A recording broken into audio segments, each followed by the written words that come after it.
జై శ్రీమన్నారాయణ. శ్రీమతే రామానుజాయ నమః. మనం నైమిశారణ్యం అనేటటువంటి దివ్యక్షేత్ర వైభవాన్ని తెలుసుకుంటూ ఉన్నాము. 99వ దివ్యక్షేత్రం.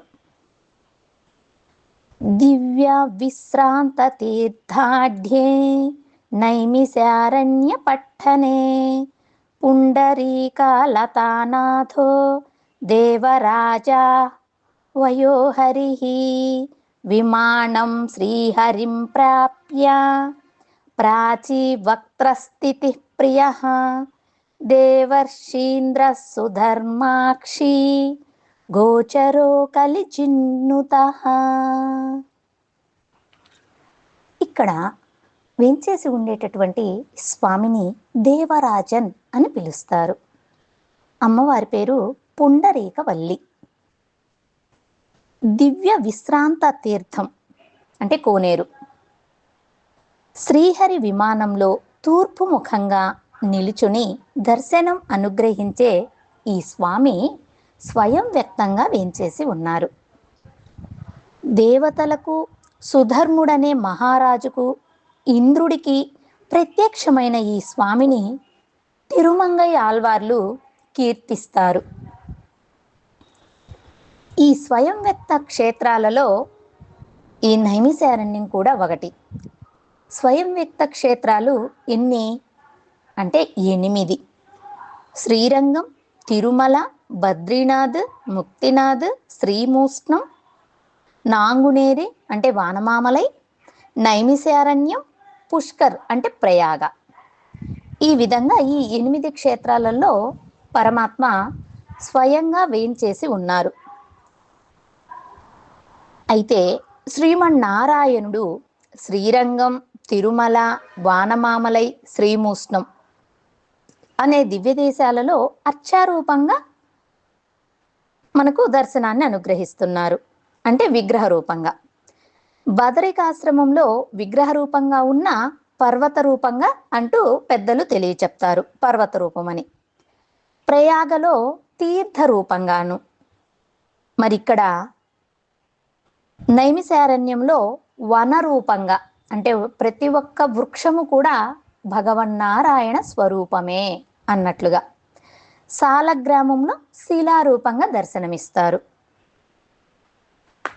ఇలా వనరూపంగా వేంచేసి ఉన్నటువంటి పరమాత్మ ఈ నైమిశారణ్యం. సరే, వైభవాన్ని తెలుసుకుందాం. ఉత్తరప్రదేశ్లో లక్నో నుండి ఆగ్రా వెళ్లే రైలు మార్గంలో సీతాపూర్ స్టేషన్కు 40 కిలోమీటర్ల దూరంలో ఉన్నది ఈ నైమిశారణ్య క్షేత్రం. పూర్వం ఒకప్పుడు మహర్షులు బ్రహ్మదేవుని వద్దకు వెళ్ళి భూలోకంలో తపస్సు చేసుకోవటానికి అనువైన ప్రదేశం ఎక్కడ స్వామి అని బ్రహ్మదేవుణ్ణి ప్రార్థించారు. వారి మాటలు విన్న చతుర్ముఖుడు ఒక దర్భను తీసుకొని దానిని చుట్టూ అంటే చక్రంలా చుట్టి భూమిపైకి విడిచిపెట్టి ఇలా అన్నాడు: మహర్షులారా, ఇదిగో నేను విడిచిపెట్టిన ఈ వలయ పవిత్రం భూమి మీద ఎక్కడైతే పడుతుందో అది అత్యంత పవిత్రమైన ప్రదేశం. అదే తపస్సు చేసుకోవటానికి అనువైన స్థానం. ఆ ప్రదేశంలో శ్రీహరి సదా సన్నిహితుడై ఉంటాడు అని సెలవిచ్చారు మహర్షులకు. తదుపరి మహర్షులు ఆ వలయ పవిత్రంతో పాటు బయలుదేరారు. ఆ పవిత్రం సుదర్శనంగా మారి భారత భూమిలో గోమతి నదీ తీరంలో ఒక చోట పడింది. అలా పడిన ప్రదేశమే నైమిశారణ్యం. నేమి అంటే చక్రం. నేమి పడిన చోటు కనుక నైమిషం అయ్యింది. దివివృక్ష ఇవస్తబ్ధో భువి చారణ్యతాం గతః అన్నట్లు పరమపదంలో వృక్షంలా స్థిరంగా ఉండే స్వామి ఈ భూలోకంలో అరణ్య రూపిగా అవతరించాడు. అలాగే వేదం కూడా పరమాత్మను బ్రహ్మసా వృక్ష ఆసీత్ బ్రహ్మవనం అంటూ బ్రహ్మమును వృక్షమని, వనం అని ప్రస్తుతిస్తుంది. తైత్తిరీయ నారాయణం ఉపనిషత్తు వృక్ష ఇవ స్తబ్ధోదివి తిష్టత్యేకః తేనేదం పూర్ణం పురుషేణ సర్వం అని పరమాత్మను వృక్షముగా పేర్కొన్నది. ఈ విధంగా వనంగా ఆ వనంలో ఉండేటటువంటి వృక్ష రూపంగా పరమాత్మే వేంచేసి ఉన్నాడు అని వేదం, అలాగే ఉపనిషత్తులు ఇవన్నీ కూడా మనకు వసంగుతూ ఉన్నాయి ఈ విషయాన్ని. ఇలా వలయ పవిత్రం పడిన చోట ఒక పుష్కరిణి ఏర్పడింది. అదే చక్రతీర్థం. పవిత్రం అంటే సుదర్శనం అన్నమాట. చక్రతీర్థంలో స్నానం చేస్తే అది కురుక్షేత్రంలో స్నానం చేసిన దానితో సమానమని భక్తుల విశ్వాసం. ఈ నైమిశారణ్యంలో ఎందరో మహర్షులు తపస్సు చేశారు, యజ్ఞ యాగాదులు చేశారు. ఇలా యాగాదులు జరిగిన సమయాల్లో సూత పౌరాణికులు అష్టాదశ పురాణాలను ప్రవచించారు. అయితే ఆల్వార్లు మంగళాశాసనం చేసిన ఆలయం కానీ పుష్కరిణి కానీ ఈనాడు మనకు కనిపించుట లేదు. అరణ్య రూపిగా భగవానుడు అవతరించాడు కనుక నైమిశారణ్యం అంతా భగవత్ స్వరూపంగానే భావించి ప్రదక్షిణలు చేయాలి. బహుశా అందుకే ఉత్తర భారతంలో భగవానుడు అవతరించిన క్షేత్రాలకు పరిక్రమణ జరుగుతూ ఉంటుంది. నైమిశారణ్య సంచారమే భగవత్ ప్రీతికరం, అంటే ఆయనకు ఇష్టం. ఇక్కడ సూత పౌరాణికులకు వ్యాస భగవానునికి ఆలయాలు ఉన్నాయి. ఒకప్పుడు హయగ్రీవుడనే రాక్షసుడు వేదాలను అపహరించాడు. దాంతో బ్రహ్మగారికి నేత్రాలు పోయినట్లయింది. ఆయన వెంటనే శ్రీమన్నారాయణ్ణి గూర్చి తపస్సు చేశాడు. నారాయణుడు ప్రత్యక్షమై హయగ్రీవుణ్ణి సంహరించి వేదాలను మరలా తిరిగి ప్రసాదించి, చతుర్ముఖ, రాబోయే కాలంలో పరాశర మహర్షికి ఒక కుమారుడు కలుగుతాడు. అతడు అనంతమైన ఈ వేదాలను విభజించి వేదవ్యాసుడుగా ప్రసిద్ధి చెందుతాడు అని చెప్పి అంతర్ధానమయ్యాడు. ఆ ప్రకారమే ద్వాపర యుగంలో వశిష్ఠ మహర్షికి మనం విష్ణు సహస్రనామంలో సేవిస్తాం కదా, వ్యాసం వశిష్ఠ నప్తారం శక్తే పౌత్రమకల్మషం పరాశరాత్మజం వందే సుఖతాతం తపోనిధిం అంటూ ఆ యొక్క శ్లోకంలో అర్థం ఏమిటి అంటే, వశిష్ఠ మహర్షి కుమారుడు శక్తి, శక్తి కుమారుడు పరాశర మహర్షి, పరాశర మహర్షి కుమారుడే ఈ వేదవ్యాసుల వారు.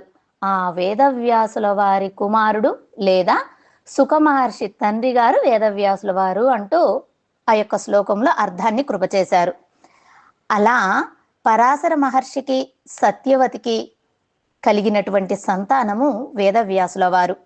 ఆయన ప్రశాంతమైన ఈ నైమిశారణ్యం వచ్చి వేదాలను విభజించాడు. ఆనాటి ఆ యొక్క వైభవం అక్కడ జరిగింది. అదే నైమిశారణ్య పవిత్ర భూమిగా పేర్కొనింది. అలాగే వేదాలను విభజన చేశాడు కనుక వేదవ్యాసుడుగా ఆయన ప్రస్థానం సాధించాడు. ఇక్కడే ఈ వ్యాసగద్య ఈ స్థానాన్ని ఏమన్నారు? వేదాలను విభజన చేసినటువంటి స్థానాన్ని వ్యాసగద్య అన్నారు. ఈ వ్యాసగద్య వద్ద ఉండే అతి పురాతన కాలం నాటి, అంటే వ్యాస భగవానుని కాలం నాటి వటవృక్షాన్ని మనము దర్శించవచ్చు. ఇది 5000 సంవత్సరాలకు పైబడిన వృక్షమని చరిత్రకారుల అభిప్రాయం.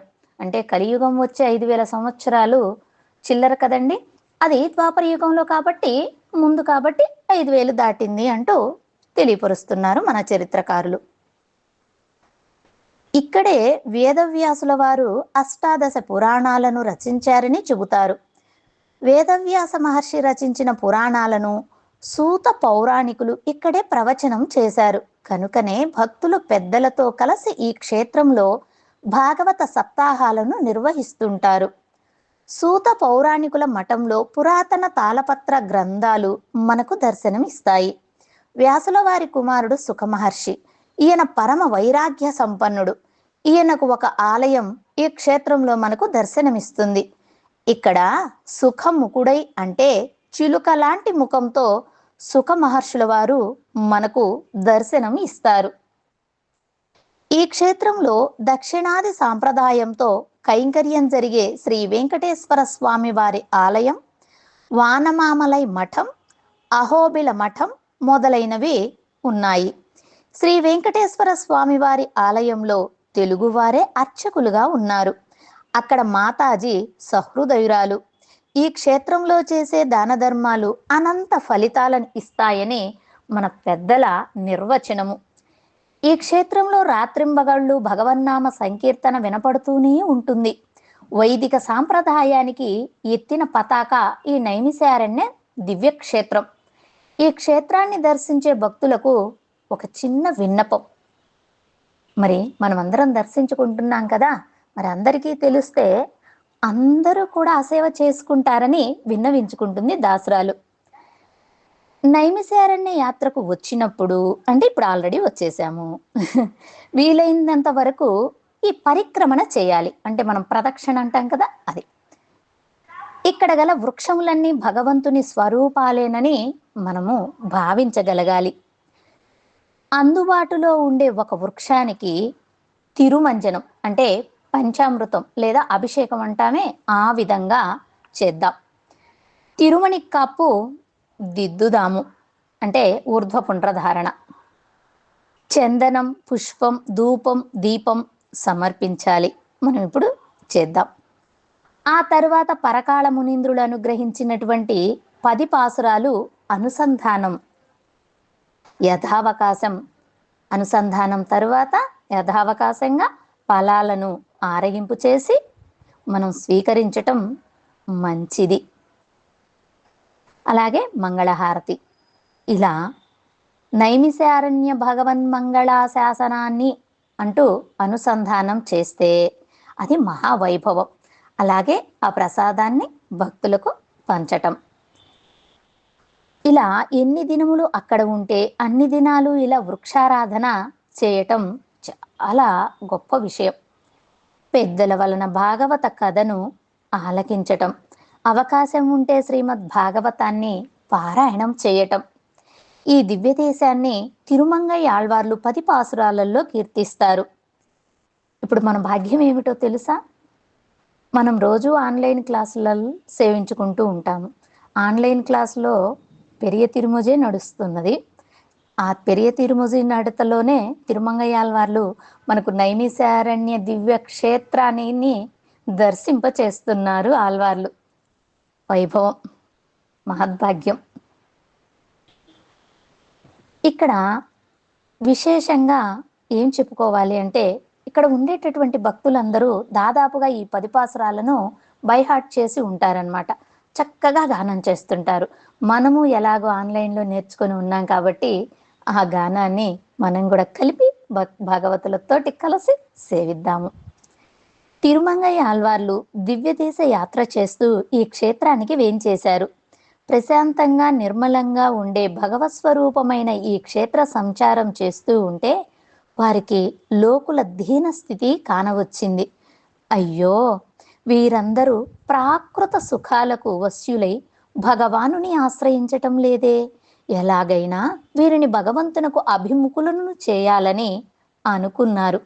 వెంటనే లోకులందరికీ సామాన్యంగా ఉండే సంసార కాంక్షను తమపై ఆరోపించుకొని ఇలా అంటున్నారు.